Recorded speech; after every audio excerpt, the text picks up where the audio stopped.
crore people. So the gist is, it has been planned by 2 and executed for 2. It's an anti-people budget crafted to bribe 2 political parties and buy time before the government implodes. So today, we stand at the precipice of a new era in Indian democracy. When PM Modi became the Prime Minister for the first time in 2014, everyone referred to that government as Modi government. When Mr. Modi was elected for a second term in 2019, everyone referred to that term as Modi 2.0.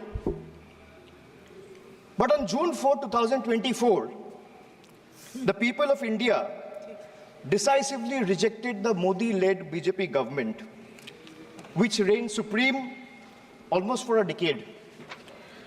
What we now have in place is a creaky, shaky coalition. Yes, sir, coalition. Sir, coalition means cooperation, and no one is referring to this government as Modi 3.0. Not even the Union Finance Minister who presented the budget yesterday.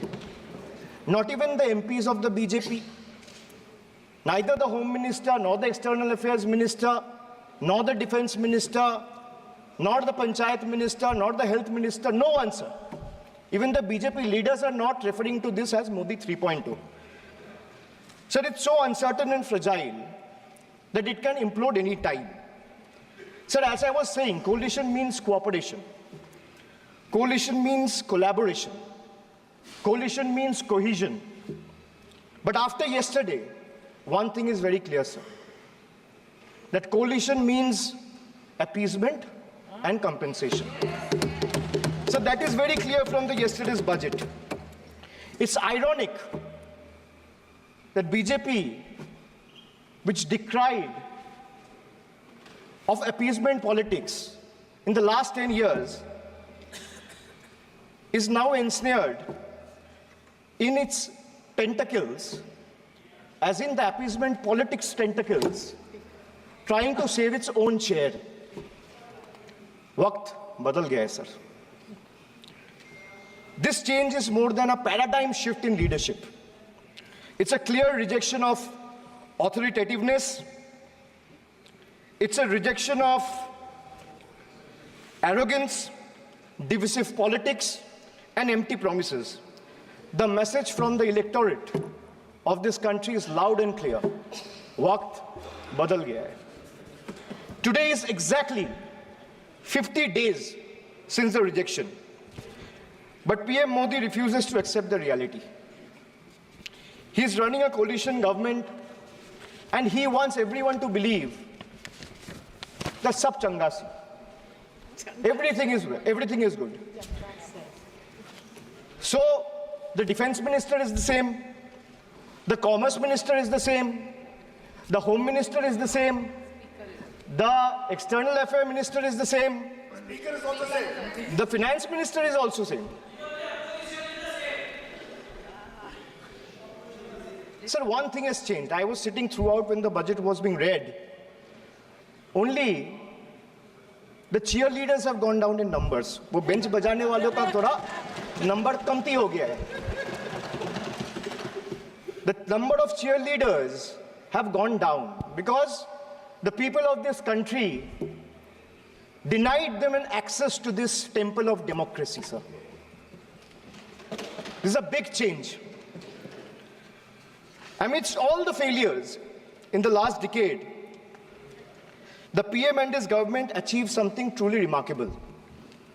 A world-class collection of abbreviations. With more than 110 acronyms or abbreviations up their sleeve. Every new initiative feels like almost a linguistic surprise. Who need plain names, sir, when you can have a whole vocabulary of letters to decipher? 110 names, just imagine. And why I'm talking about abbreviations or acronyms? Because I want to reply to this government in a language they understand. Sir, from ART. ART means accountability, responsibility, transparency. To Hriday, which means Heritage Development and Augmentation Yojana. To Udan, which means Ude Desh ke Aam Nagarik. To Gobar, which means galvanizing organic bio-agro resources. They have thrown every absurd acronym possible at the people of this country. 110 names. And like I said, I want to reply to this government in a language that this government and the union minister, especially the union finance minister, understand. So budget, B-U-D-G-E-T. It has 6 letters. And I will explain all 6 letters in details. So let me start with B. B for betrayal. BJP promised अच्छे दिन. BJP promised अच्छे दिन before coming to power.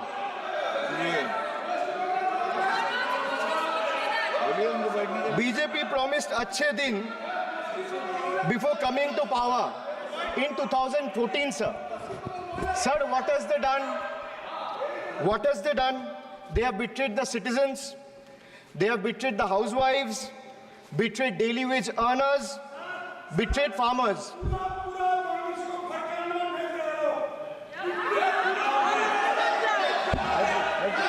सुनने का हिम्मत रखिए. Sir, price rise. Sir, a home cooked veg thali costs 8% more year on year in April 2024. Onions are up by 43%, 41%, and potatoes 39%.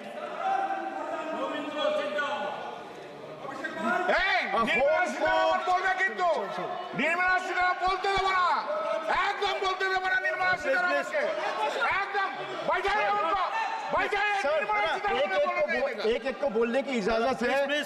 Sir, I have a lot of patience. Please, Dada, बैठे. So these things will not distract me. You can just ask them to have patience and listen to what I say. And then the minister can reply. He is not going to become the minister. This is not going to score in brownie points. Please. Sir,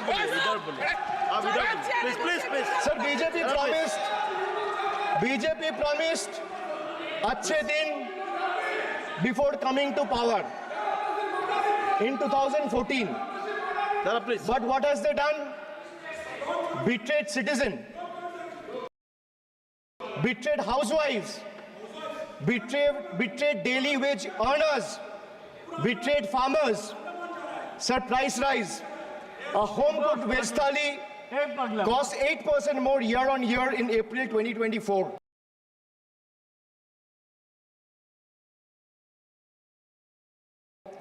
Onions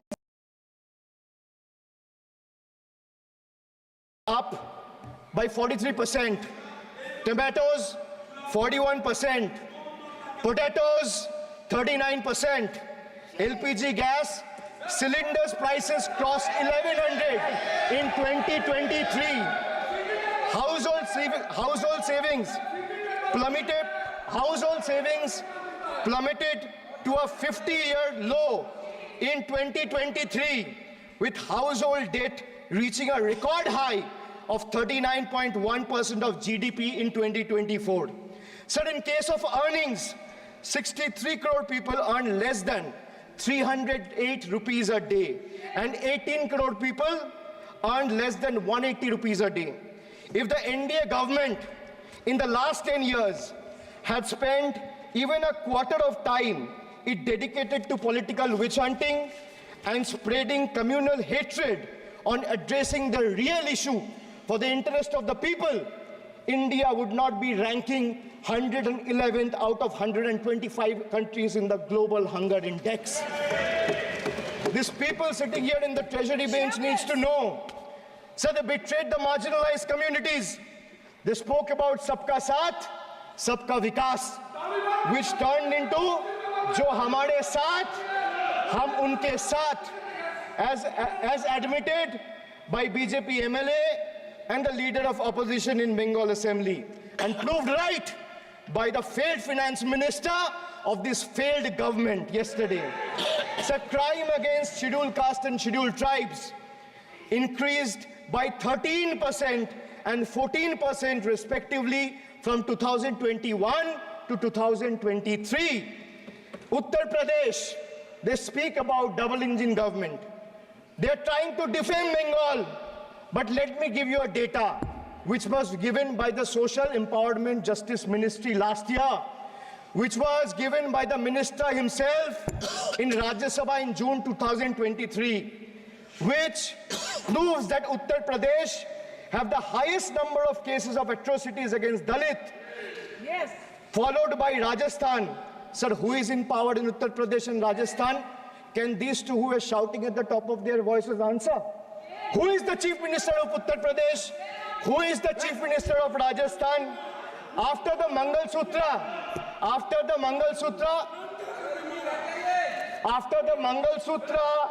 and Mujra, sir, after the Mangal Sutra and Murja vilification episode, the government of Uttar Pradesh and Uttarakhand, in their infinite wisdom, have mandated that eateries, along with the Kawar Jatra route, display the name of owners and staff members. A move clearly intended to instigate hate speeches and hate crimes targeting the minority community. We commend and thank the Honorable Supreme Court for swiftly intervening with a stay order against all these discriminatory directives. Sir, vacancies in tribal schools, 10,000 vacancies still lying left in Eklavya school, residential school remains unfilled as of today. Sir, religious representation. Sir, religion belongs to an individual, whereas a festival is for everyone. Like the Honorable Chief Minister of West Bengal has said, Dharmo jar jar, Utsav Shobar. BJP doesn't have a single Muslim MP. Sir, listen to this. The whole country needs to know. That BJP doesn't have a single Muslim MP in Lok Sabha, Rajya Sabha, or any state assembly. Diversity is about the colors in our flag. It's about the people in our parliament. So the absence of diversity in parliament has tangible consequences in the past. It led to policies that overlooked the needs of marginalized communities, legislation that failed to address systematic injustices, and a governance structure that perpetuated inequality rather than fostering unity. The marginalized across the country have spoken with a strong voice, this time and unequivocally rejected a government that has betrayed their aspiration and rights. So now I come to you.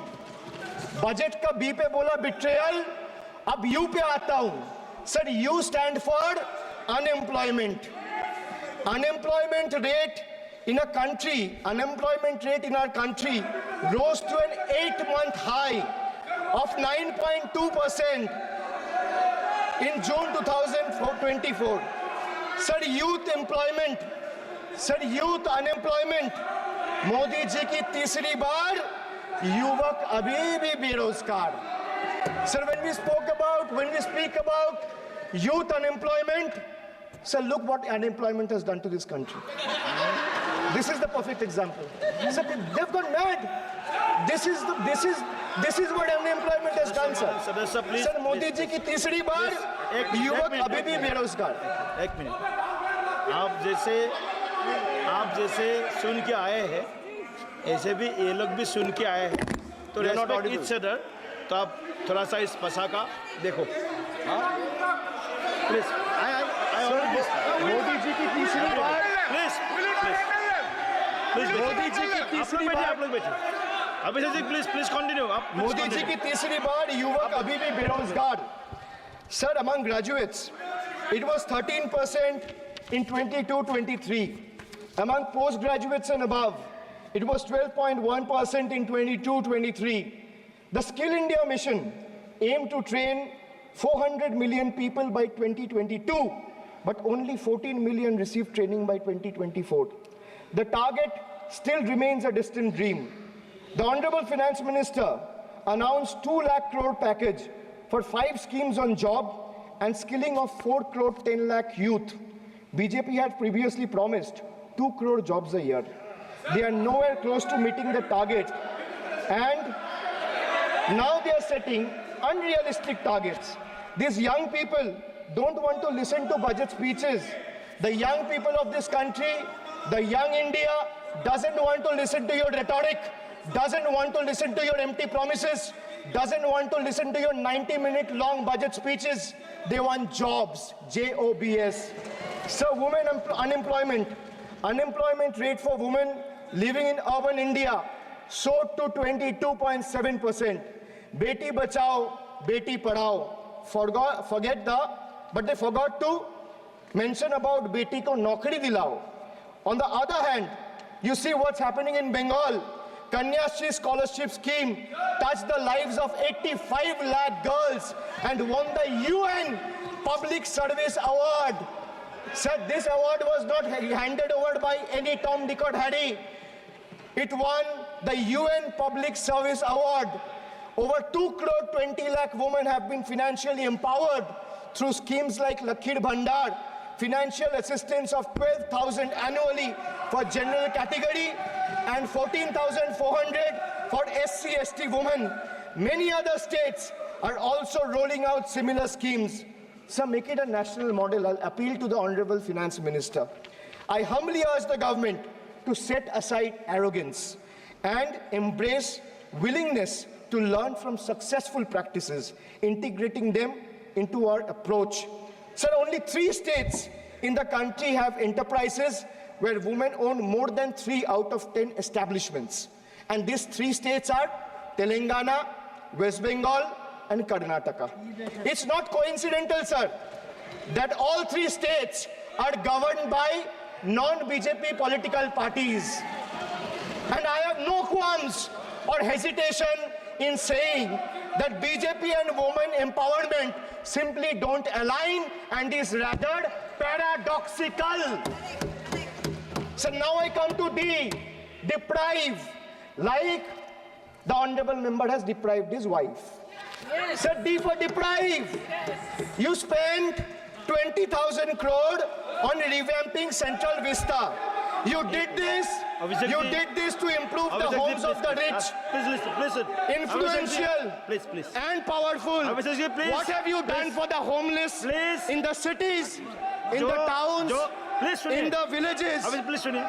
जो इस सदन का एक minute जो इस सदन का member नहीं है, आप इनका बारे में बोल नहीं सकता है, please.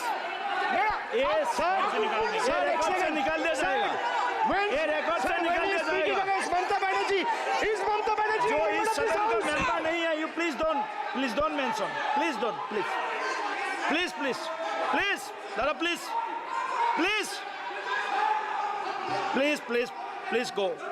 Go back, please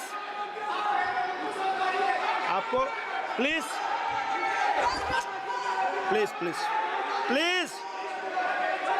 Saumitra Khan ji please go to your seat, please दादा प्लीज सौमित्र खान जी प्लीज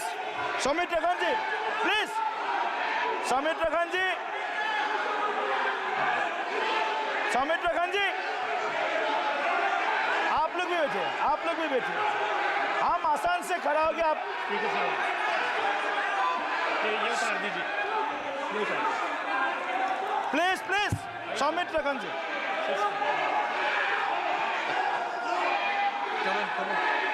चलिए मानिए प्लीज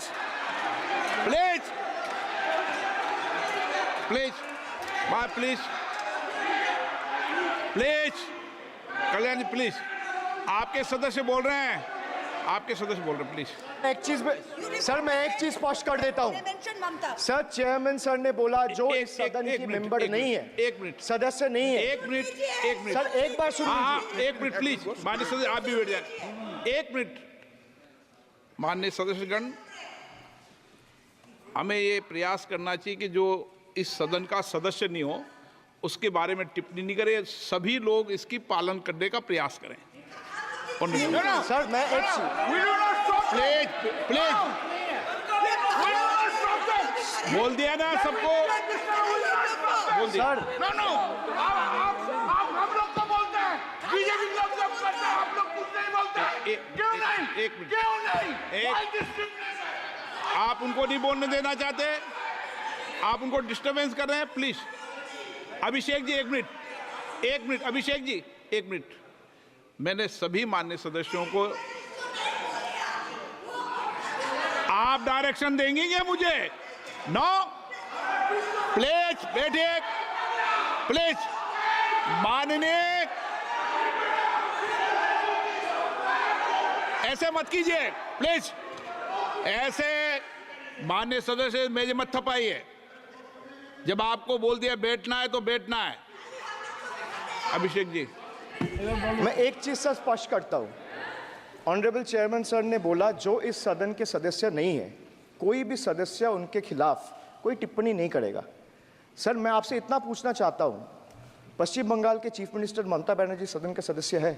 नहीं है, तो उन्होंने क्यों टिप्पणी किया? सर आप अपना पद का मान रखिए सर, उनको उठ के बोलिए माफी मांगेगा। Then I'll continue my speech.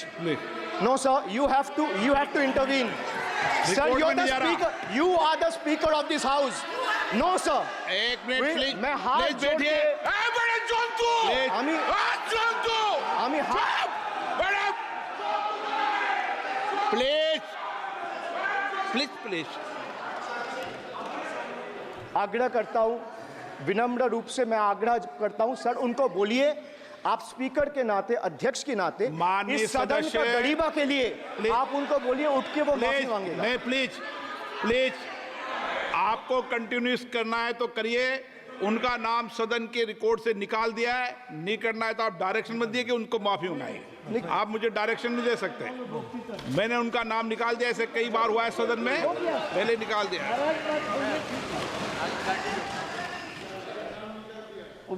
Sir, D for deprive. You spent 2,000 crore on revamping Central Vista. You did this to improve the homes of the rich, influential, and powerful. What have you done for the homeless in the cities, towns, and villages? Why have you deprived the homeless across India and Bengal? You are not only visionless and shameless. You are not. एक minute Sir, he is not even listening to you. अब क्यों disturb? मैं बाद में आपकी बात सुन लूंगा। Sir, he is not आपकी even बात सुन listening to लूंगा। Sir, so नहीं सब निकाल देंगे प्लीज, Sir, निकाल देंगे। सर ये तो आपका बात भी नहीं सुन रहे।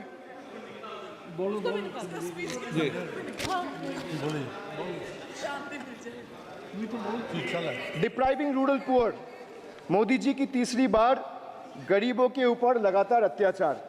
Sir, over the past decade, the BJP-led central government has made its Bangla Birodhi stance abundantly clear by deliberately depriving people and abusing power to suppress Bengal's voice. They have made an array of hollow promises, disrespected Bengal's culture, and hatched continuous conspiracies to tarnish the state's image. Failing to fight us politically, you declared an all-out war on our rural poor, depriving them of roti, kapda, and makan. Sir, Honorable Finance Minister gave a statement today in Rajya Sabha saying that Bengal has failed to implement the scheme that Central has aided in the last 10 years. Sir, I challenge the Honorable Finance Minister if she can release the white paper of how many dime, penny, or rupees the central government has given to Bengal after its embarrassing defeat in the West Bengal legislative elections in 2021. Sir, in the last 3 years, let me put this on record, and sir मैं कुछ बोलूंगा वो सही हो सकता है, आप उसके टिप्पणी करेंगे वो सही हो सकता है, गलत हो सकता है। सर कागज तो झूठ नहीं कहता है।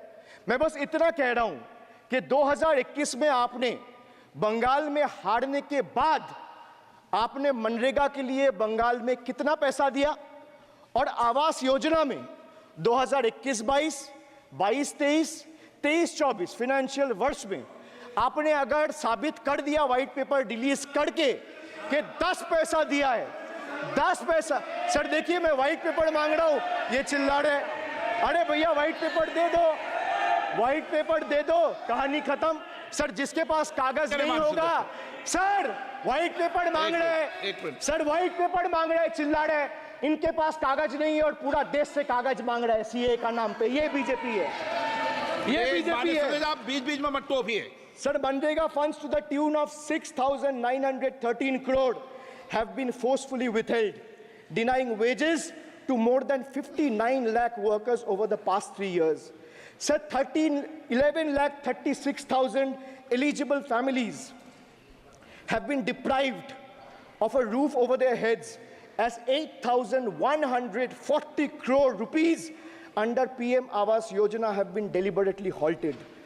Sir, the government withheld the release of over 800 crore under the National Health Mission due to non-compliance and certain color branding guidelines for health and wellness centers, despite other conditions being duly met. Sir, despite 334 central and NLM teams visiting West Bengal in the last 3 years, and ATRs being submitted on time by concerned departments of the state government against every observation that was made by the center, still no funds have been released. Official interactions with the Honorable Prime Minister and the other BJP ministers of the concerned department were met with dismissive attitude and constant rejection. Our leaders fighting for the people of Bengal were even detained in Delhi by Delhi police. Even women MPs were manhandled and dragged by their hair. And this BJP talks about Nari Shakti. So the finance minister yesterday in a speech proposed flood control initiatives for states like Bihar, Assam, Himachal Pradesh, Sikkim, and Uttarakhand, sir. Unsurprisingly, Bengal was once again left out, in spite of northern part of Bengal being one of the most worst flood-affected areas. Despite 6 out of 8 MPs from PCs that falls under the northern part of Bengal being from BJP, this is the kind of discrimination meted out to our state. I hope people of Jalpaiguri and Alipurduar are watching this and listening to what I'm saying. The finance minister, as long as we stand as people's representative, the rights of Bengal's people cannot be taken away. The state government of West Bengal has already cleared the pending wages of 59 lakh Manrega workers from its own treasury. It has also been decided that the first installment of funds for the construction of houses shall be released by 31st December 2024, which is by end of this year. In 2022 and 2023, under the Pathoshri scheme, 26,486 kilometers of rural roads were constructed and repaired, and a financial outlay of 6,448 crore. Sir, depriving women, vanchit ho rahe desh ki nari, khule ghum rahe shoshankari. You have 240 MPs in parliament. If you had implemented the 1/3 quota as per the Women's Reservation Bill, the BJP would have had 80 women MPs. But how many do they have? They have just 31, which is a mere 13% of their total strength. And compare this to the Trinamool Congress, sir, which boasts not 1%, 5%, 10%, 13%, 15%, 20%, 25%. Sir, it has 38% women MPs in Lok Sabha. Last year, a special session was convened to pass the Women's Reservation Bill. Yet the BJP failed to implement it in spirit. In West Bengal, we demonstrated that where there's a will, there is a way. We achieved substantial female representation without grandstanding in the media. That's the difference. Sir, this government is depriving the students. तीसरी बार मोदी सरकार खो गया है शिक्षा का अधिकार. Sir, the inability to conduct NEET is one of the biggest failures of this government, jeopardizing the future of almost 33 lakh bright students. India parties, we all of us in the opposition, demanded a discussion on this in Parliament, but hardly a word from the Honorable Prime Minister on this issue. Sir, our CM wrote to the PM for scrapping NEET in favor of reverting to a system where state government conducts their own medical tests. Sir, more than 12,000 vacancies in Kendriya Vidyalayas nationwide are yet to be filled in. Sir, more than 7,50,000 vacancies for teaching posts nationwide from class 1 to class 8. More than 1,20,000 vacancies for teaching posts in UP alone from class 1 to class 8. Students account for 8% of total suicide victims. More than 13,000 students' lives are lost every year because of suicide, sir. Sir, depriving the working class, मजदूर की जेब हो रही है खाली, बताओ कब ये हालत है सुधरने वाली? Sir, ILO data reveals that the growth rate of real wages between 2006 and 2013 was 6%. So the data suggests that the growth rate of real wages from 2006 to 2013 was at 6%. Between 2014 to 2021, it's down to 1.4%. The Indian Railways made a bold proclamation about upgrading 40,000 conventional coaches to Vande Bharat standards, turning a blind eye to the genuine struggle faced by everyday travelers, neglecting the fact that almost 96% of passengers journey in general and non-AC coaches. They continue to endure grave risks and vulnerabilities compounded by this government's sheer ineptitude. So now I come to G. G for guarantee. But a guarantee, sir, खुद बोल रहा है उसका सरकार का घोटाला, sir. देखिए. Sir, thank you. I would take that acronym. He's very good. Sir, G for guarantee, G for घोटाला. Need घोटाला and a guarantee with zero warranty. Sir, PM announced demonetization and guaranteed black money.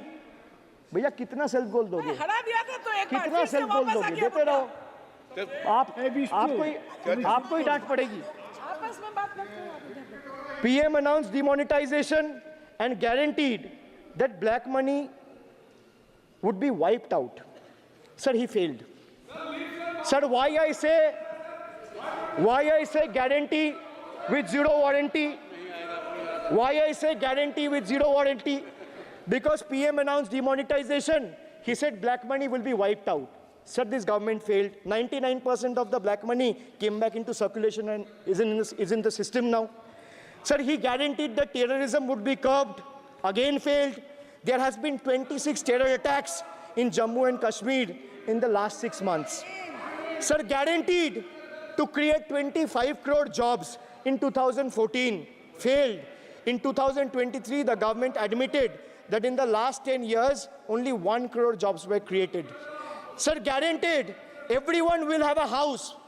The Prime Minister himself said that every Indian will have a roof over their head. Everyone will have a house by 2022. The Finance Minister proposed the construction of an additional 3 crore houses under PM Awas Yojana. Yet no mention has been made of 11,36,000 houses in Bengal that are still awaiting central funds, while the same money is being allocated to purchase aircraft worth 8,000 crore and construct palatial buildings as a part of Central Vista project worth 20,000 crores. And the poor people of this country still endure homelessness and remain without a roof over their heads. Still remains without a roof over their head. Another failed promise. So the guaranteed employment to the rural poor under Manrega. but failed. As I said, not a penny has been allocated for Bengal in the last 3 financial years following BJP's embarrassing defeat in the 21 assembly elections. So they guaranteed to turn bullet trains into a reality by 2022. Failed again. Now the deadline has been conveniently shifted and postponed to 2026. So 1 kilometer of bullet train costs 200 crore. 1 kilometer of dedicated freight corridor, DFCs on the other hand, costs 25 crore. So railway accidents today has become the order of the day. But the union budget presented yesterday makes no mention of rail safety or installation of anti-collision devices or Kavach in the passenger trains. Guaranteed to double farmers' income by 2022, it failed. Actual growth staggers at 3%. At this rate, farmers can expect their incomes to be doubled by 2035 or 2040. Over 1 lakh persons involved in farming sector tragically took their lives between 2014 and 2022. Around 30 suicides every single day. So they guaranteed that no home would be without electricity or water by 2022. So they failed again. They guaranteed to end terrorism, failed again. More than 50 soldiers died in Jammu and Kashmir terrorist attack in the last 32 months. From 2018 to 2022, Jammu and Kashmir has seen 761 terrorist attacks and incidents leading to 174 civilian casualties. You make all the big promises, but you fail to keep them. You give all the guarantees, but those guarantees come with zero warranty. So under this budget, one thing is clear. The only thing that is growing faster than price rise and inflation is BJP's list of broken promises and guarantees. So we have B for betrayal, U for unemployment, D for deprive, G for guarantee. मैंने बोला ना sir, ये acronym की सरकार है तो मैं acronym में ही जवाब दूंगा. तो बजट का B था betrayal, U था unemployment, D था deprive, G था guarantee. अब मैं E पे आता हूं. Sir E for eccentric. Modi ji's eccentricity has turned this government, or rather the governance, into a circus, sir, costing the nation dearly. Sir, his obsession with grandstanding and distracting the countrymen from the real issues, leaving India to pay the price for his dictatorial displays. Sir, he announced unplanned lockdown. The government's abrupt announcement of the national lockdown in March 2020 left citizens with only 4 hours to prepare, triggering a widespread chaos and hardship. So the unplanned and poorly implemented lockdown resulted in tragic deaths. Over 8,700 people, primarily migrant workers, on our railway tracks and roads. So now I come to farm bills. In 2020, the same Modi government unilaterally passed 3 contentious farm bills without any consultation with the farmers or farmer organization or any opposition party. Please इसको record को clear कर लो. इस सदन में 5.5 घंटे चर्चा हुई थी. इस सदन में किसान विधेयक. हाँ, हुआ है. बिल पे कोई चर्चा नहीं हुआ है. बिल पे कोई चर्चा नहीं हुआ है. किसान बिल पर सर, जब स्पीकर बोलता है तो बोलता है और वो सही बोलता है. सर बिल पे आप कोई correct करो चर्चा अपने नहीं हुआ है. सर भाई,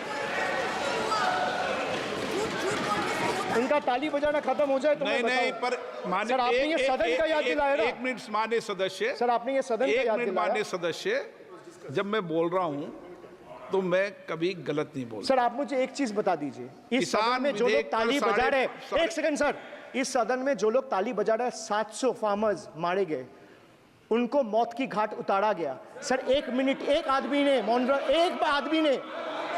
एक मिनट के लिए खड़ा होके उनके ऊपर श्रद्धांजलि दिया. ये आज ताली बजा रहे, इसीलिए ऐसा हाल है इनका. और सर और सर 700 लोग मारे गए ट्रेजिकली ओवर क्या 700 farmers died. 700 farmers died. What did you do?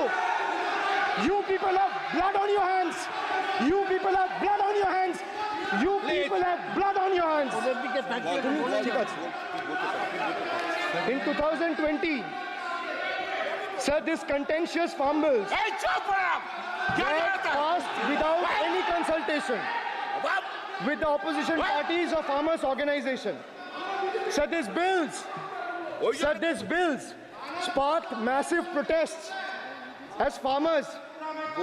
Sir मैं एक बात स्पष्ट कर देता हूँ एक चीज सर ये जो बोल्ड है मैं बोल रहा हूँ बीजेपी से मैं जो सवाल यहाँ पे पूछ रहा हूँ इनसे या मिनिस्टर को जवाब देना है इनमें से कोई भी अगर जवाब देना चाहता है कोई भी मीडिया चैनल चूज कर ले मुझे टाइम बता दे मैं आ जाऊंगा एक हाथ लग मैं कह रहा हूँ सर इनका दम है इनका सीने में दम है आप अपनी बात कहिए और अगर हिम्मत है तो ये आप चुनौती मत दीजिए आप अपनी बात कीजिए I am challenging them to आप come, चुनौती मत दीजिए सदन come में and debate with me.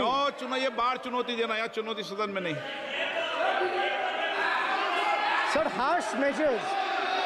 harsh measures such as barbed wires, cement boulders and iron spikes were deployed on the roads to block farmers from entering the capital. This reveals the true face of this fascist government.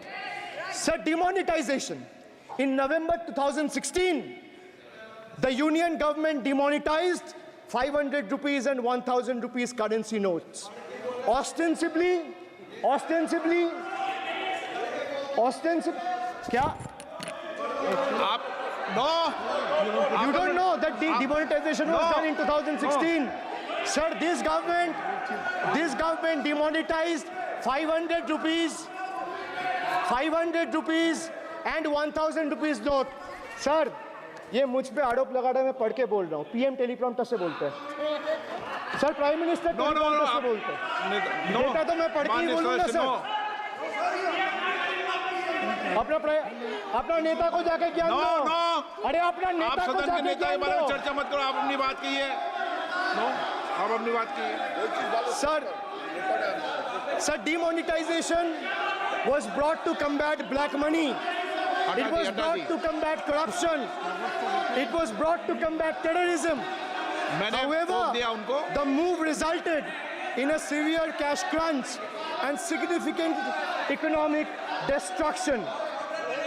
Despite promises to eliminate black money, over 99% of the invalidated currency returned to the banking system, indicating the sheer failure of this initiative.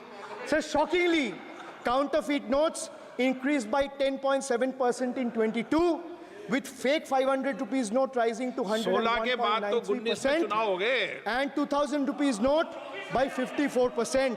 Sadly, 130 fellow Indians lost their lives due to heat and the strain of standing in long queues, falling victim to this eccentric decision. That's why we say E for eccentric. Now I come to the last letter. Sir, T. T for tragedy. Sir, T for tragedy. माननीय सदस्य आप वर्तमान budget पे बोले 2016 के बाद तो 2019 sir मैं जवाहरलाल नेहरू का बात वो लोग बोलेगा जवाहरलाल नेहरू का बात वो लोग बोलेगा कोई 60 साल पहले जवाहरलाल नेहरू का बात करेगा दूसरे नेताओं का बात करेगा तब आप कुछ नहीं बोलेंगे सब बोलते मैं हैं 5 साल पहले का डिमोनेटाइजेशन का बात करूंगा तो आप कहेंगे भाई वर्तमान इशू पे बोलिए बजट सर ये पक्षपात नहीं चलेगा सर बजट पे मैं बजट पे ही बोल रहा हूँ जब विप्लव देव बोल रहा था तब 100 साल पुराना बात कर रहा था 50 साल पुराने इमरजेंसी का बात कर रहा था तब आप चुप थे और अब मैं डिमोनेटाइजेशन का बात कर रहा हूँ आपको चुप रहे वाह सर वाह बोलिए अपनी बात पे D for tragedy and this is the tragedy the example you all set in the house this is why I say T for tragedy when the Kolkata flyover collapsed few years ago Modi ji gestured that it was not an act of God he said it's an act of fraud sir we wonder what he has to say when 141 lives were lost in Morbi bridge collapse in Gujarat? Was it an act of God or act of fraud? Sir, what happened when roofs of Delhi, Jabalpur and Gujarat airports collapsed? Was it an act of God or act of fraud? Sir, what happened when Ayodhya Ram temple roof starts leaking after the first rain? Was it an act of God or an act of fraud? Sir, when Mumbai's Atal Setu started developing cracks within 6 months of its inauguration, was it an act of God or an act of fraud? When 41 workers trapped for 17 days after Uttar Kashi tunnel was caved in, sir, was it an act of God or act of fraud? When 20 people killed as a girdle launcher collapsed in Samruddhi Expressway in Thane, what was it? An act of God and an act of fraud? When 300 lives were lost in Balasore train incident last year, what was it? Act of God or act of fraud? When 9 were killed and 40 people were injured as goods train rammed with Kanchenjunga Express last month, what was it, sir? An act of God or act of fraud? So the rail minister has blood on his hands. A once reliable mode of transport has been transformed into a death trap. So 244 train accidents between 2017 and 2022. 15 major accidents in 2023 alone. Sir, 50% of compulsory track safety inspections were not even completed. Sir, only 672 crore spent out of the needed 58,459 crore on track renewal. Sir, Rashtriya Rail Sanraksha coach, which would have received 20,000 crore every year, only received 4,225 crore. Sir, there's a shortfall, and a staggering shortfall of 15,775 crore.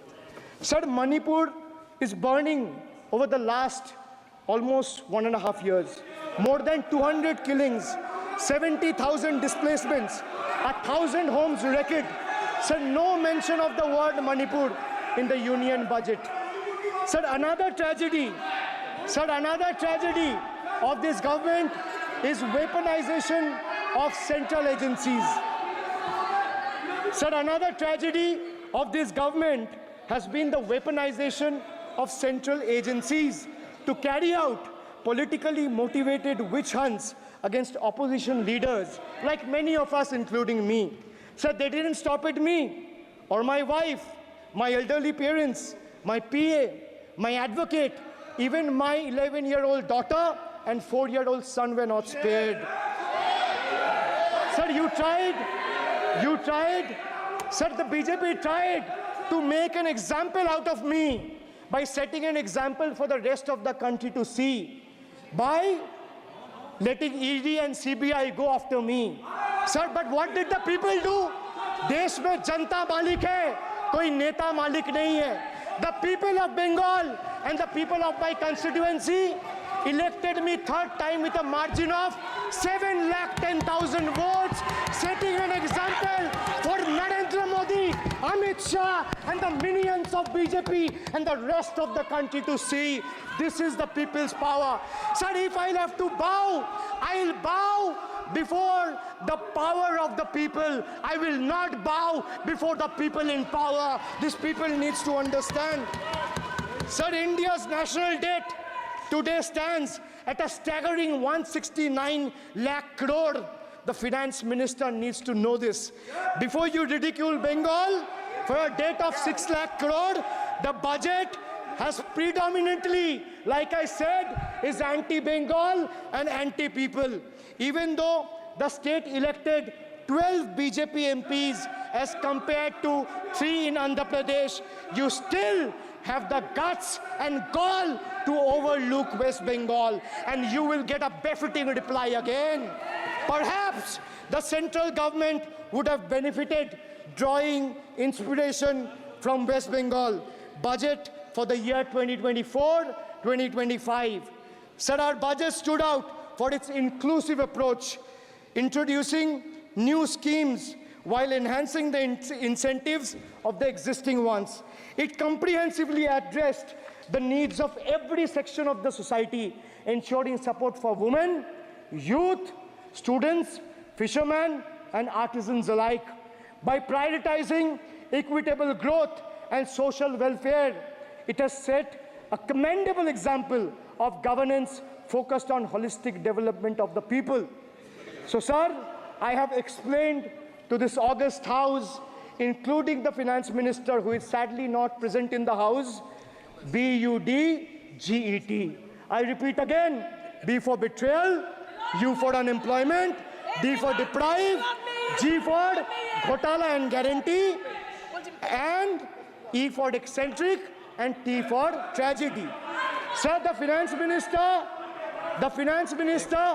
made a seventh budget. The Finance Minister made a seventh budget speech. Sir, more empty words, more empty promises, hollow words.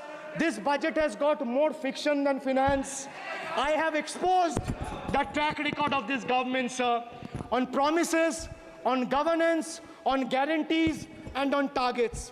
Since we are talking about the general budget and estimates and figures, we should also take a look at the audit, or try to take a look at an audit. So if you audit the results of 2019 general elections, what will the audit show, sir? The election results are a direct audit of the performance of the Honorable Prime Minister and this government. The PM was the face, the body, and the head of the BJP campaign, which cried, "Ab ki baar 400 par." And what is the result of that audit? The result of the audit is BJP lost heavily in Bengal. They were stunned in Uttar Pradesh, shaken up in Maharashtra. Their slogan was, "Jo Ram ko laaye hai, hum unko laayenge," backfired, sir. Okay. Their slogan of "Jo Ram ko laaye hai, hum unko laayenge," backfired. I would rather say, "Prabhu Ram aaye, to न्याय आया." कुछ वक्त जरूर लगा, लेकिन इंसाफ आया. BJP not only faced a humiliating defeat from the Ayodhya seat, but it also lost Badrinath in the last by-election. That takes me back from where I started. Waqt badal gaya hai. The Prime Minister now leads a creaky, vulnerable, shaky coalition. And it leads a coalition government which is just waiting to blow up. Rather than investing in the future of this country, it is unfortunate that the union government is investing for Modi ji's political survival at the expense of nation's well-being. Truth is, the Honorable Prime Minister is on borrowed time. You all are on borrowed time, mark my words. And I would like to end by saying, थोड़ा सब्र रखिए और कुर्सी का PT बांध लीजिए, मौसम बिगड़ने वाला है. Thank you, sir. माननीय सदस्यगणों, एक मिनट. हाँ, आप बोलिए. हाँ. एक नहीं बल्कि 3 बार अनपार्लियामेंट्री लैंग्वेज का इस्तेमाल करा है. 2021 की आप ही की रूलिंग है. बिट्रेड शब्द और बिट्रेड अनपार्लियामेंट्री कैटेगरी में आता है, वो इसका इस्तेमाल नहीं कर सकते. इसके अलावा उन्होंने मिनियन शब्द का इस्तेमाल करा जो आपत्तिजनक है. इन्होंने व्यक्तिगत टिप्पणी करी हमारे यशस्वी प्रधानमंत्री श्री नरेंद्र मोदी पर और इसेंट्रिक शब्द का इस्तेमाल करा. मेरा आपसे निवेदन है कि इन दोनों के लिए, इनको तीनों बातों के लिए इनको माफी मांगनी चाहिए और रिकॉर्ड से ये तीनों शब्द एक्सपंज होने चाहिए. साहब, आप सारा विषय जो आपने उठाया मैं उसको चेक करूंगा. और माननीय सदस्यों से मेरा आग्रह है कि कई माननीय सदस्य आसन को चुनौती देते हैं, आसन पर टिप्पणी करते हैं. मैं सभी दलों के माननीय सदस्यों को कह रहा हूँ, इससे बचना चाहिए, उचित नहीं है. किशन रेड्डी जी. बहुत मिनिस्ट्रीज के अभी यूसी सर्टिफिकेट्स कुछ स्टेट से नहीं आते हैं कि उससे अलग अलग स्टेटों से महिला के पर अत्याचार हुआ, 0 एक भी नहीं है. किसानों का अत्याचार हुआ, जीरो कुछ भी नहीं है। आज देश में एक प्रांत ऐसा है, उस प्रांतों में ना किसानों का आत्महत्या होता है, ना महिलाओं का आत्महत्या होता है, ना महिलाओं का अत्याचार होता है। एक ही स्टेट है ये। आज जब तक अभी जो भाषण सुना है वो उत्तर प्रदेश के वो वेस्ट बंगाल के बारे में बात करना था, वो शब्द पूरा इधर यूज किया है।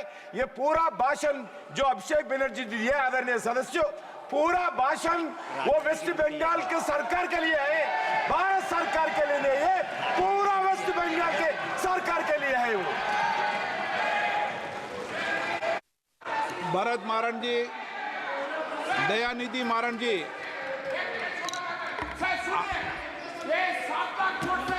दयानिधि मारण,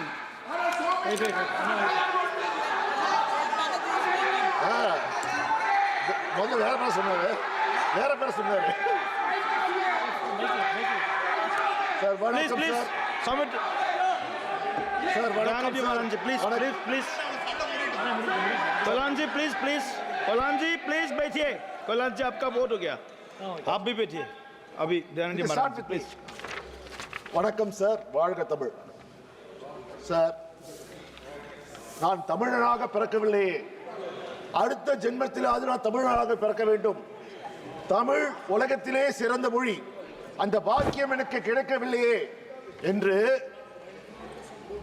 this is how he spoke. What he said was, it is unfortunate I was not born a Tamilian. I only wish I'll be born as a Tamilian in the next birth. I love the language of Tamil and the people of Tamil Nadu. This is our Prime Minister before the Tamil Nadu first phase election. After the election got over, in the last phase, when he goes to Orissa, what does he say? How can he give the control of Orissa to Tamilians? He showed his anger. People of Tamil Nadu will never forget. And that is depicted here in this budget. As you try to cheat who are Tamil people and saying that you will support Tamil, and wherever you went, you tried to speak our Tirukural and tried to get our hearts. But your true heart, the Prime Minister, is venom against the people of Tamil Nadu, which you have said. Sir, I won't take much time in this but speaking about the budget, sir, because even the BJP speaker who spoke never spoke about the budget, sir. Sir, I think this time has come for the Prime Minister to take some good advice and follow our Chief Minister, Revidin model Chief Minister, Thri M.K. Stalin. When my Chief Minister, Thri M.K. Stalin, became the Chief Minister of Tamil Nadu, he said, I will work not only for the people who voted for me, but also for the people who did not vote for me. It is my duty. But today, sir, our Prime Minister is not working for the people who voted for his party, but only for the parties which are supporting him. Sir, in fact, if you see, sir, lakhs and crores of rupees were spent by this union government to promote Modi Ka Guarantee before the elections. Wherever you went, televisions, radios, newspaper channels, it was all public money was used to promote the Prime Minister. Sir, after the election, Modi Ka Guarantee is gone, sir. Now, Modi may buy insurance. What insurance? So insurance policy, premium, is being paid by the people of India to ensure that he still continues as a Prime Minister. Sir, for 3 years, the union government's share of funds for Chennai's metro rail has been pending. Our Chief Ministers has repeatedly written and urged for the funds. The Chennai metro rail, phase 2, sir, which they had to give 50% of the fund. Till date, they are not given a single rupee. But our Chief Minister has said Tamil Nadu government will fund and has already put 12,000 crores, sir, in this budget, sir. Sir, we would like to know, you went to Coimbatore, you had a road show, you tried, the Prime Minister tried to appease the people of Coimbatore. Sir, we have sent you a project, our Tamil Nadu government has sent you a project for the Coimbatore metro rail, for Madurai metro rail. No response. Nothing has come for you. Sir, our Tamil Nadu government has made a request for the Tambaram Chengalpet elevated express. Till now, no mention of the funds order, sir. Sir, for 10 years, the middle class has burned the brunt of inflation. Rise in food prices, rise in fuel and LPG prices. Sir, let me break it, sir. Do it because right now the Russia-Ukraine war is going on. Because of that, the Western countries are not buying the fuel directly from Russia, but those Russian fuel is being bought by India at half the rate. If the basket, petroleum basket is $120, India was getting for $60. Did any of the Indians benefit because of price reduction? No. This oil went to our Prime Minister's friends' refineries, got refined into diesel and petrol, and was exported to Europe, and they sold it at the market price. You brought windfall taxes. The first time in India, windfall taxes was brought. Sir, I would like to ask the finance minister, why don't you give us a white paper on the windfall taxes and how much of money the Ambanis and Adanis made of the Ukraine war? Sir, one has to find, sir, that to provide substantial relief for income tax. Sir, household savings has hit a record low of 5.2% of gross national disposable income in year 2023. So what do the common man get, sir?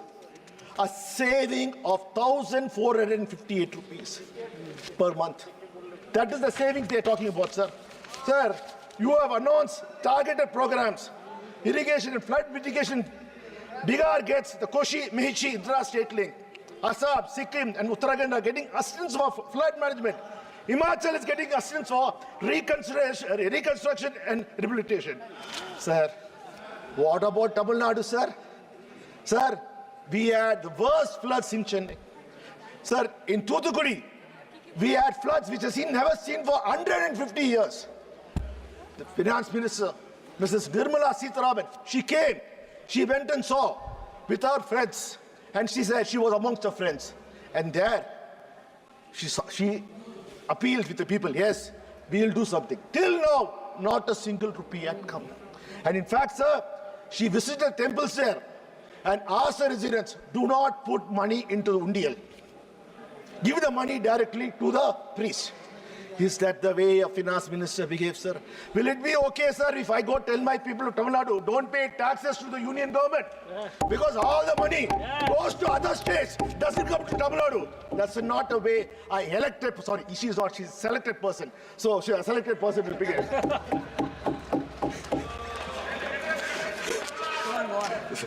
Tamil Nadu has raised requests and asked the floods.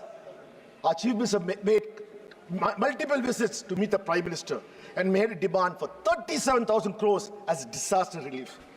You know how much the union minister and the union government gave Tamil Nadu, sir? You'll be surprised. You might even faint. The union government gave us only 276 crores so far. Yet it seems to be in balance. In announcing 11,500 crores to BR due to the political compulsions of this minority BJP government.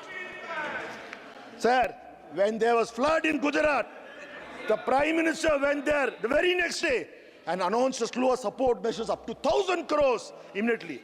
But Tamil Nadu, after events, 7 months, there's no care. Sir, why is the union government singling out our state and denying our people our schemes they need? Sir, it is not enough that Tamil Nadu, you visit Tamil Nadu during elections and call us, Sagodharigale.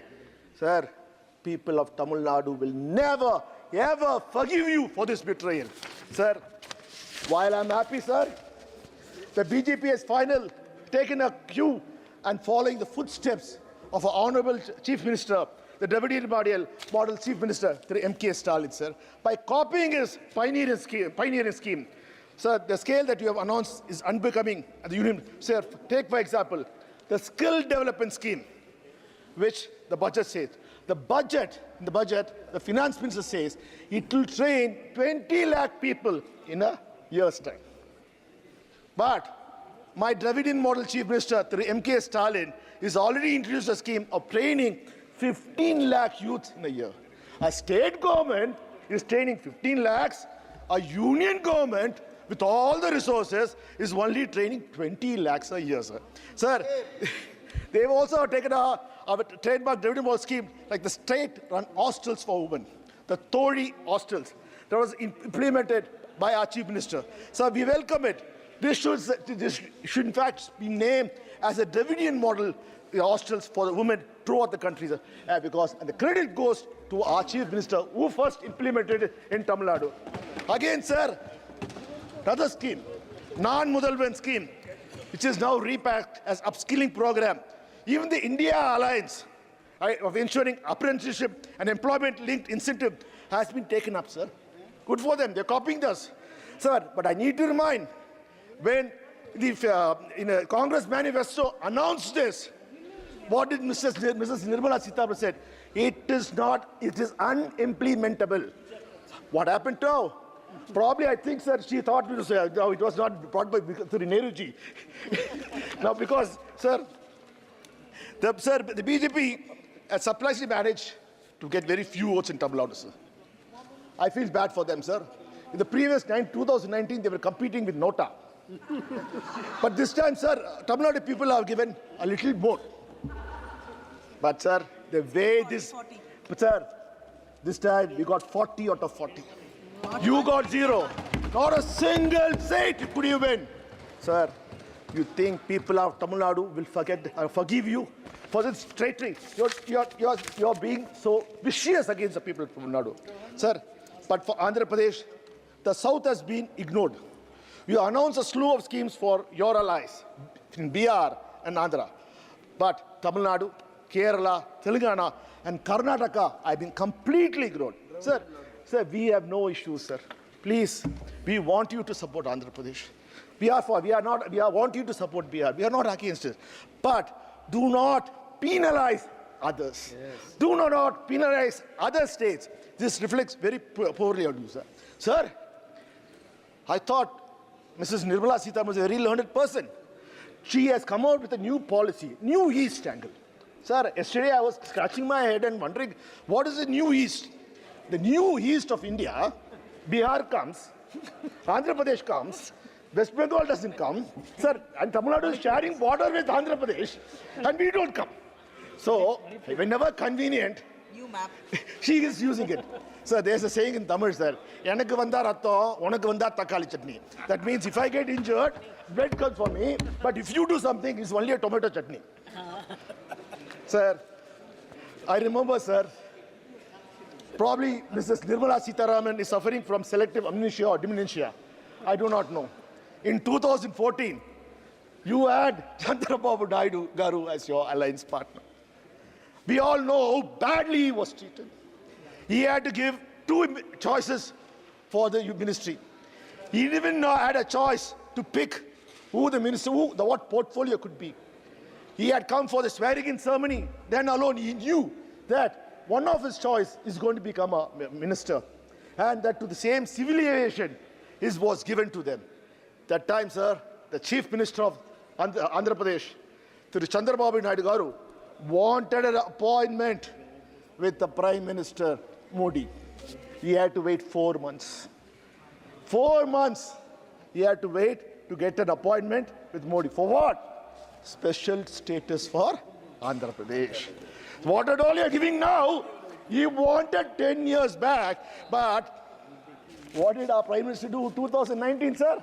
He said, into a rally in Raja Mahendravaram, the PM said, the Polavaram project is an ATM for Chandrababu Naidu and his son. Sir, when it chooses you, you put a person down. But when you want to become a Prime Minister because of his help, the same ATM changes and becomes a very important machine for the country. ATM. Sir. Sir. And next thing, sir, the matter of 1 week, 15 bridges in BR collapsed. Normally, our Sangh Parivar would have come and said, corruption. And the bridges followed. We need CBI inquiry. We need ED inquiry. But what are you doing, sir? you're giving 26,000 crores to rebuild those bridges. Sir, you are rewarding the corrupt persons in BR because you want to stay in power and you say you're pure.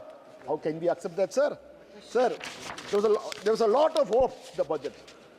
If everyone thought it'd be a pro-poor budget, pro-farm budget, pro-youth budget, as we assumed, your humbling defeat would make you to come back clean and good for the people.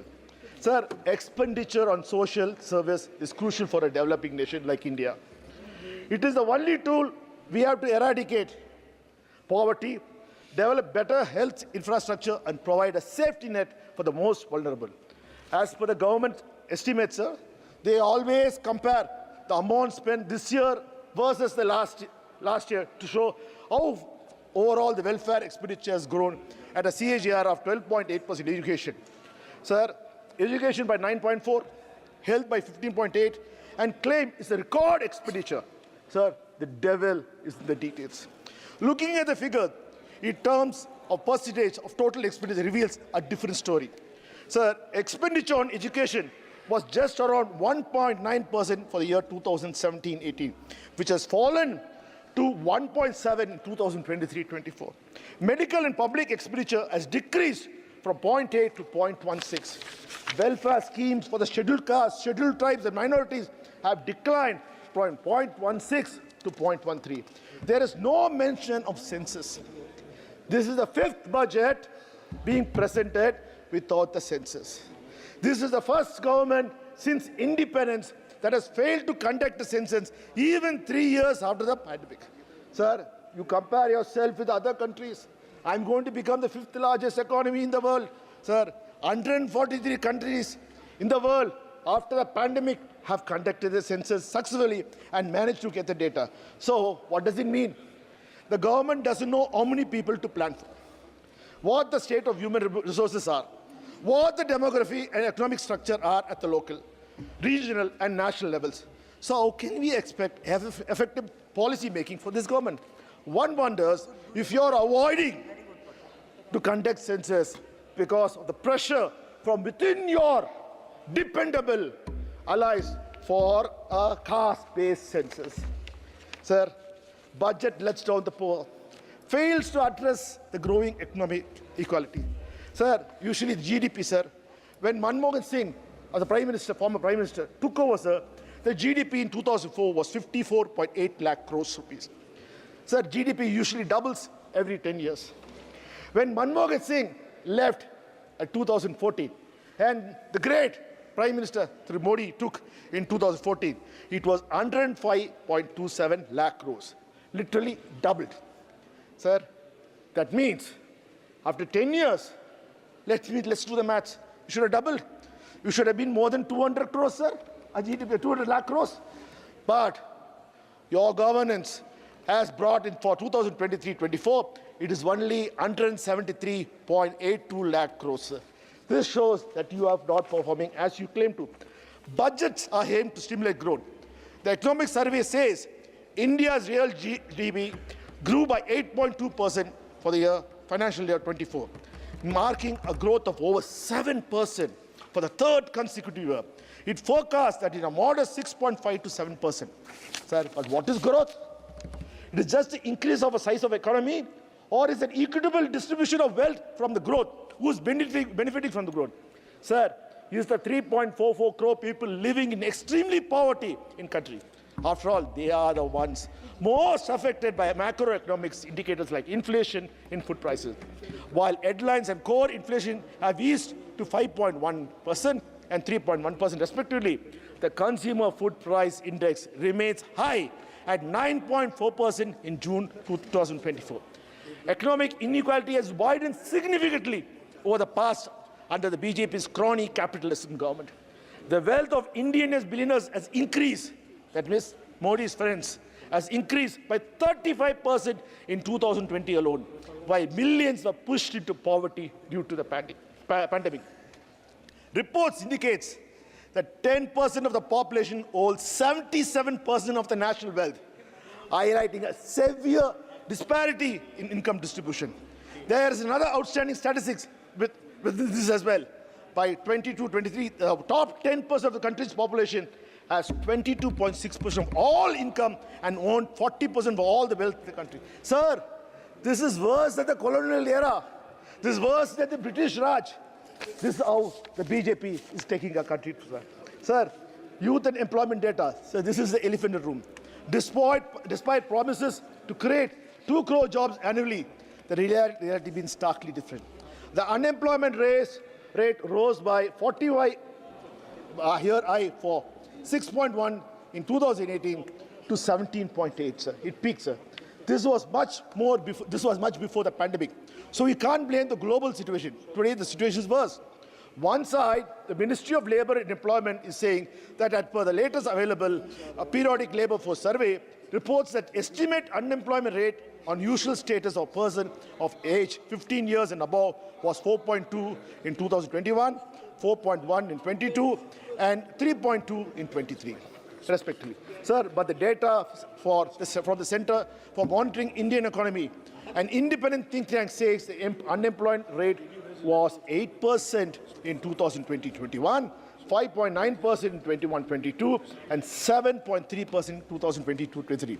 This belief is far more believable on the ground reality. According to the CMI data, the unemployment rate in India stood at 9.2% in June 24. So a sharp increase from 7% in May 24.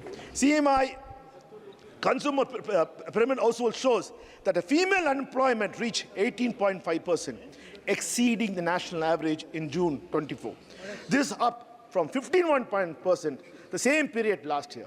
At the same time, male unemployment stood at 7.8, slightly higher than 7.7 in June 2023.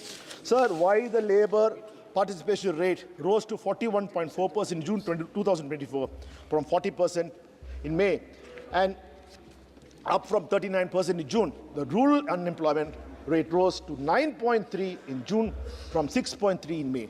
The urban unemployment rate climbed from 8.6 to 8.9.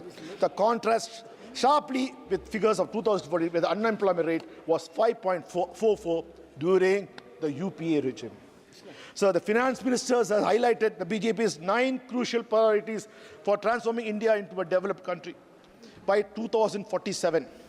The 9 priorities for generating ample opportunities for India is included: productivity and resilience in agriculture, employment and skilling, inclusive human resources development, social justice, urban development, energy security, infrastructure, innovation, research and development, and next generation reforms. So let us take one by one. Sir, productivity and resilience in agriculture. An inter-ministerial committee in April 2016 was set up in 2016 to lay out a roadmap to double farmers' income by 2022, as promised by the Prime Minister. They used 2012-2013 National Sample Survey Office data to estimate. The national average annual income of Indian farmers was 96,000 in 2015-16. Based on this, the committee set the targeted double income at 1,92,694 at 2015-16 concentrate to 2,71,000 at the current price in this. To achieve those levels, farm income would have to grow annually by 10.4% over the next 7 years, the committee calculated. While the data of 22-23 is not available, according to the last situational survey data released by 2024, the average annual income of the farming household increased from 96,703 in 2015-16 to 1,22,616 in 2018. This suggests the annual growth in farmers' income has been mere 2.8%. Even this growth has been driven from non-farm income, since income from crop cultivation declined by 1.5% annually since 2015-16. Sir, at this point, when this government came, they did promise, sir. I was also surprised that a mega project of interlinking of rivers will be taken. Sir, how many rivers have they interlinked, sir? Can they give us a white paper on that, sir? They changed the ministry into Jal Shakti ministry, sir, because they want to interlink rivers. Sir, what a scam, sir. They've been cheating us all along. So now let's come to employment and skilling.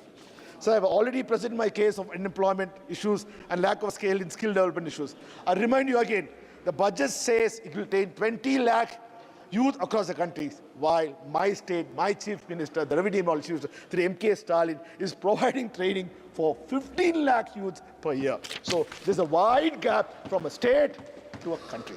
Sir, inclusive human resource development. The government strategy for inclusive resources, human resource development and social justice focus on comprehensive growth across various sectors. Programs for education, health and economic improvement, enhancing schemes like PM Vishwakarma and PM Savanidhi to support artisans, self-help groups and entrepreneurs, the Purvodaya initiative, the East, project like the Patna-Purina Expressway, rupees 15,000 crores for Andhra Pradesh capital needs a support for Polavaram engineering project are all commendable. But why is my state, Tamil Nadu, not included? Why is all the other states not included? I will ask. The people of India would like to know, sir.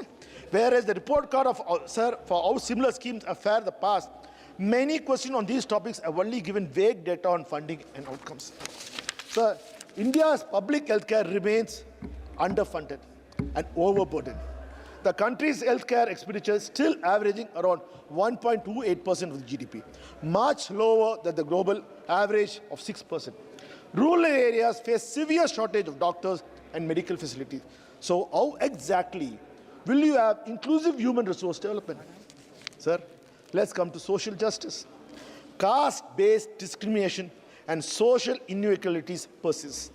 Dalits and other marginalized communities continue to face significant social economic challenges.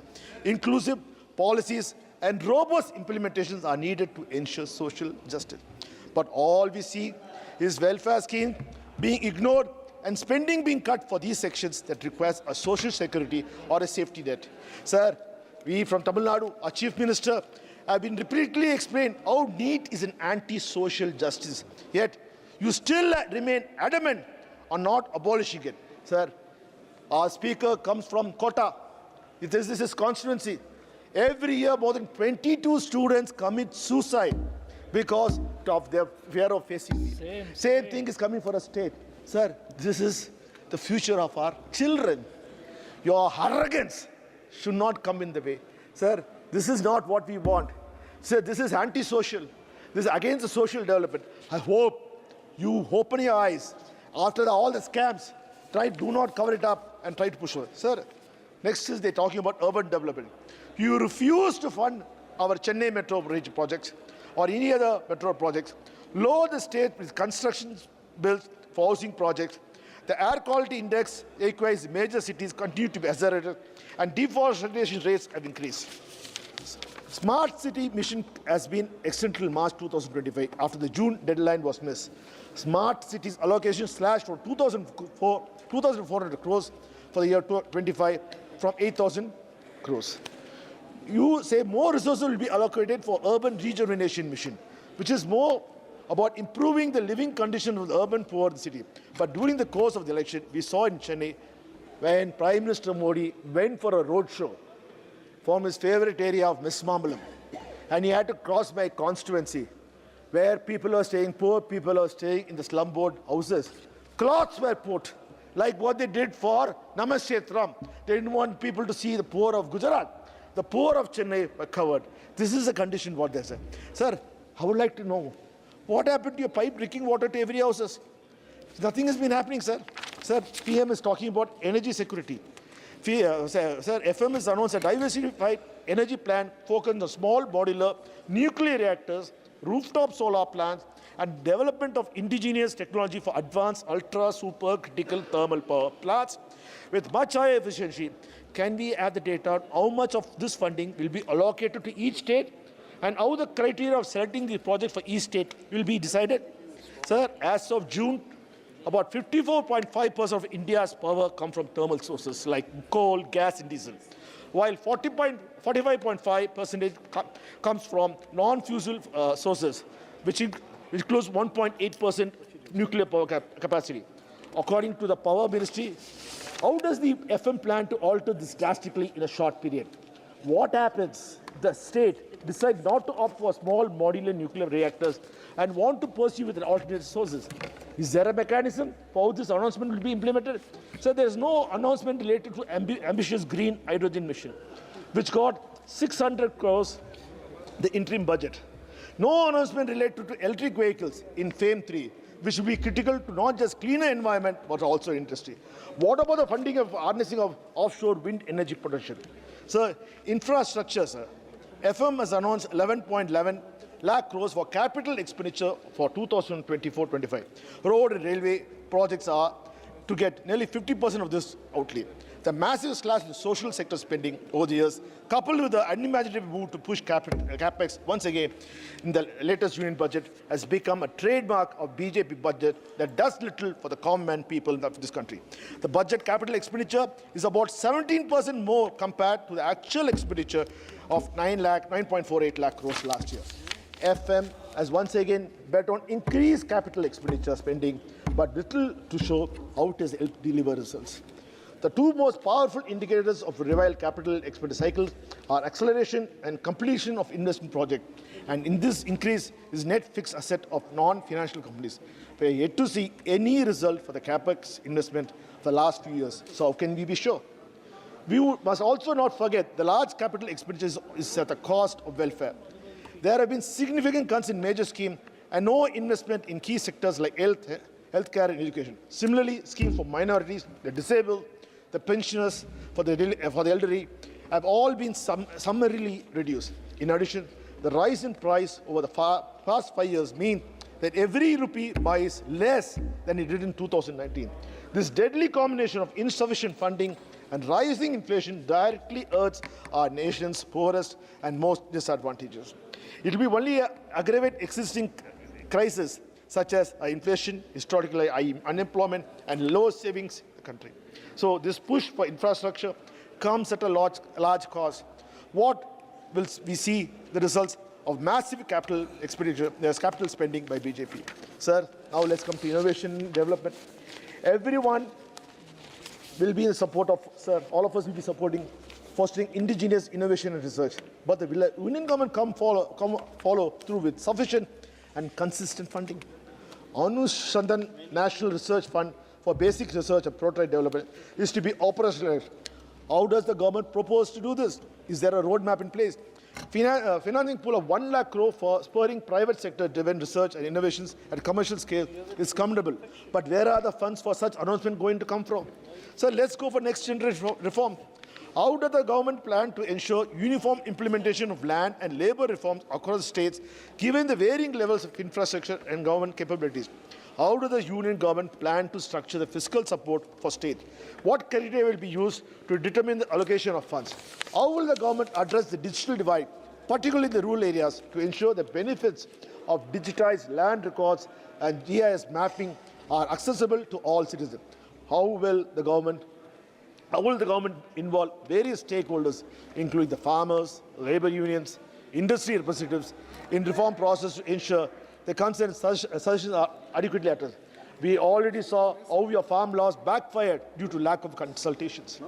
In conclusion, sir, Chairman, sir, the union budget has again failed to meet the aspiration of the middle class of the people.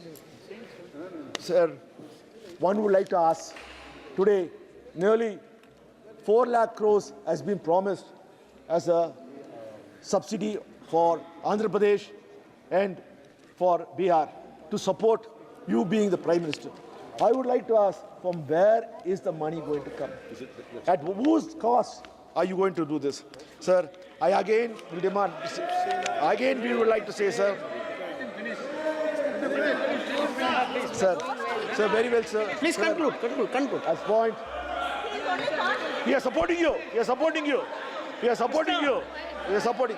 Sir, Please we are address the supporting chair. you, sir. While we support, we will be supporting. Dayanidhi, please address the chair. Don't yield to them, please. Thank you, sir. You are very fair, sir. Sir, Please address the chair.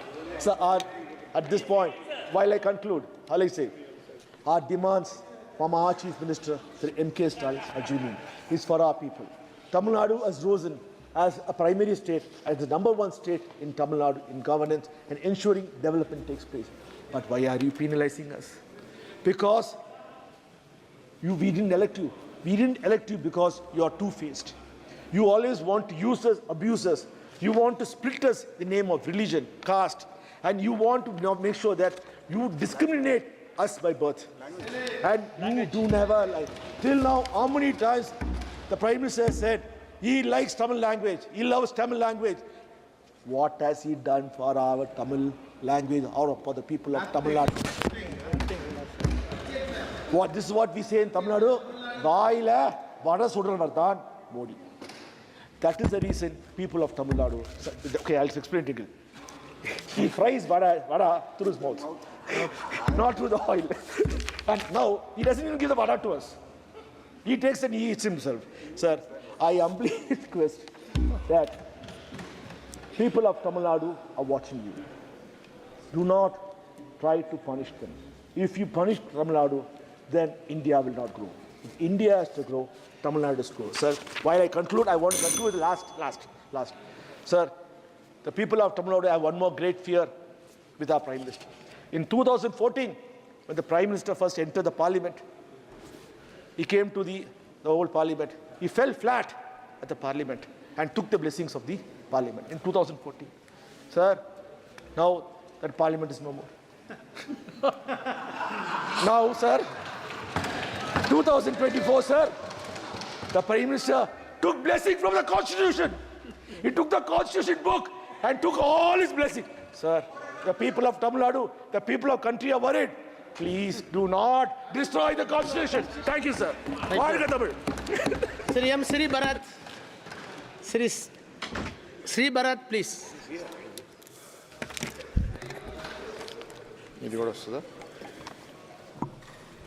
Thank you, sir. This is my first speech in the Parliament.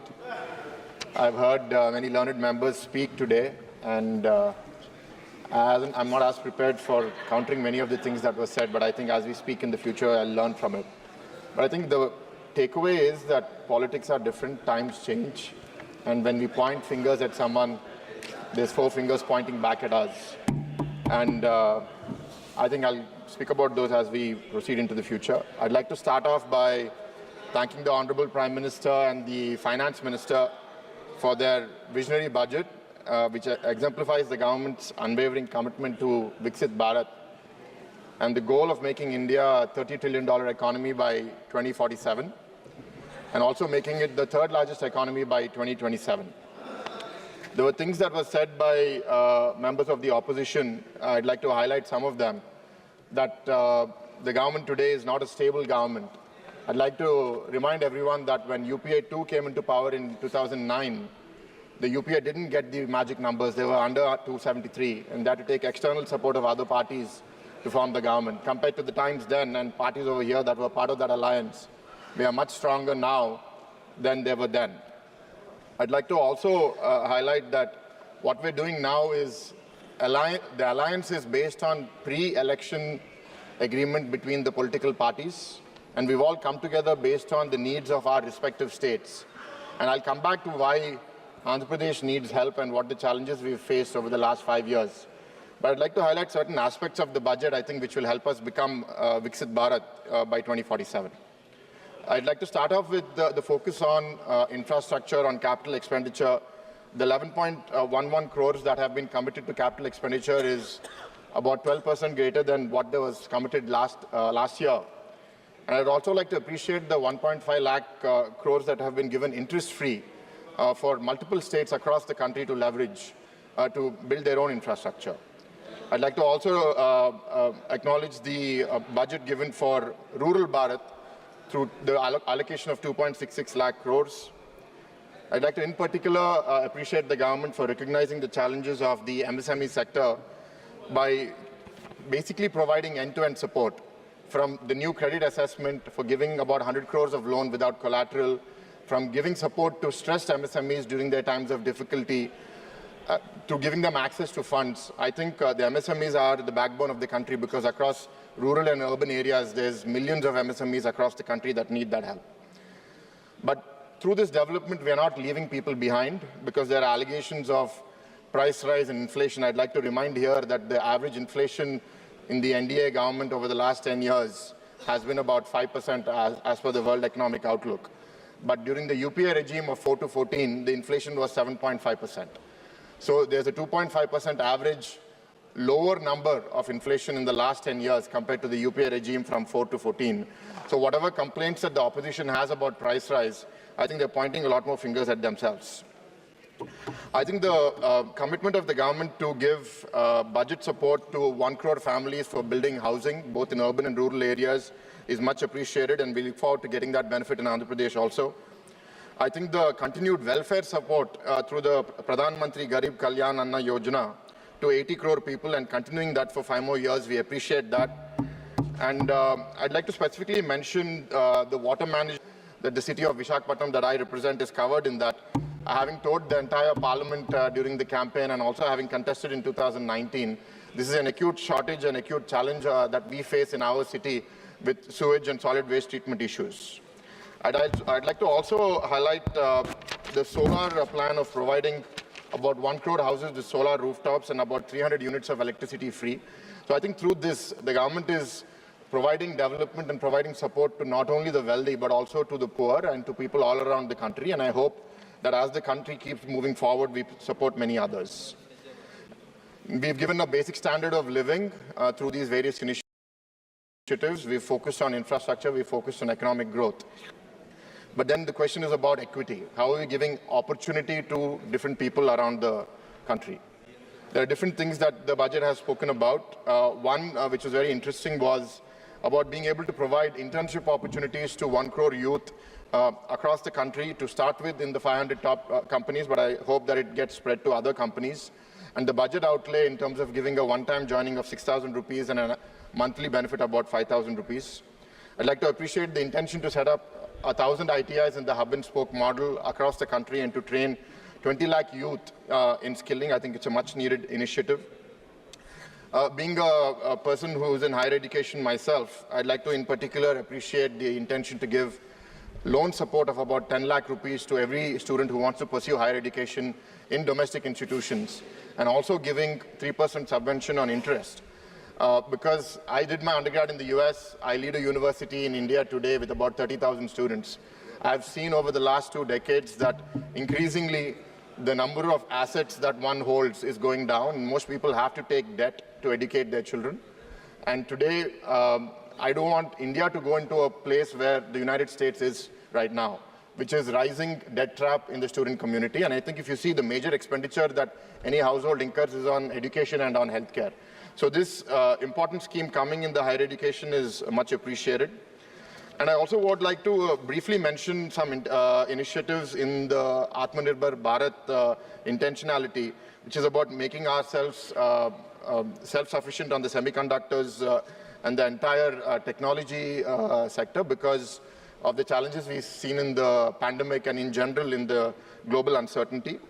I think all of the production-linked incentives we've given in the technology, IT, automobiles are all very necessary to also provide opportunities for Indian citizens for pursuing manufacturing in India. As we do all this, I think there's 2 potentially disruptive forces that we have to watch out for. And I'm happy to see that certain initiatives in those areas have been announced. The first disruptive force that could really change the way we live is climate change, sustainability.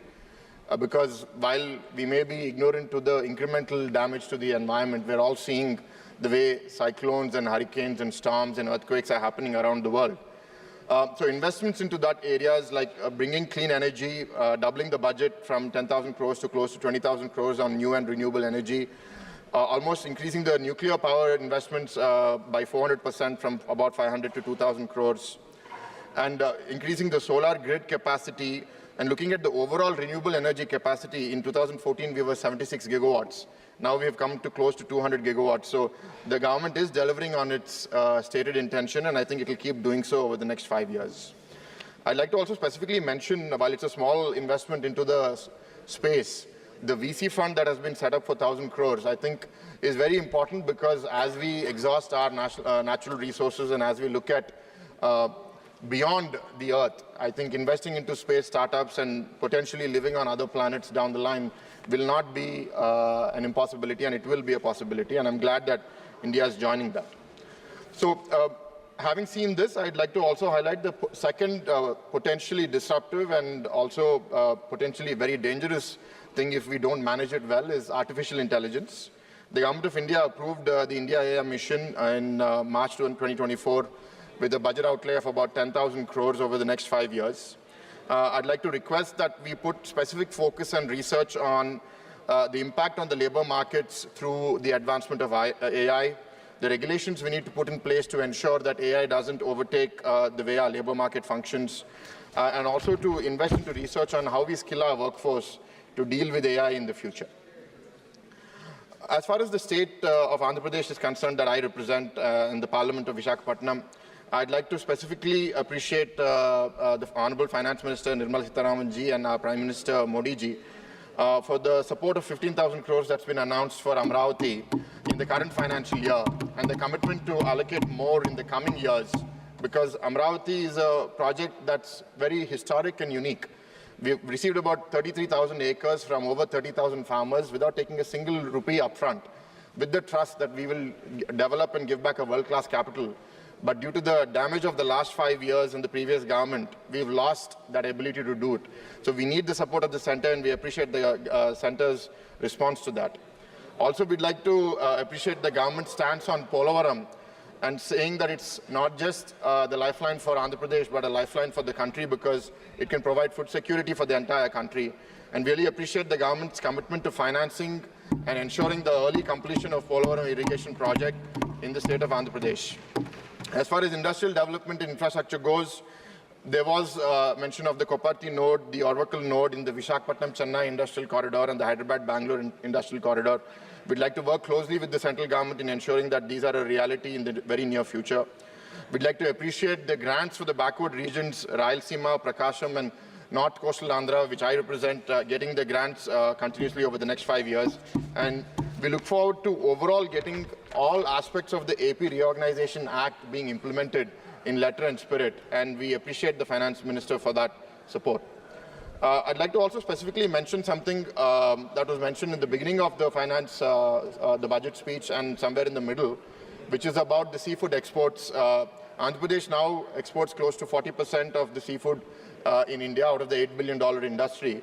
And there is significant challenges in terms of what the farmers face in terms of access to the shrimp broodstocks. So the two things that were mentioned was, one, starting a breeding center for shrimp broodstocks in the country will really mitigate the production volatility and provide the livelihood stability for thousands of aqua farmers in our state, and also providing NABARD financing for not just the shrimp farmers, but for the processors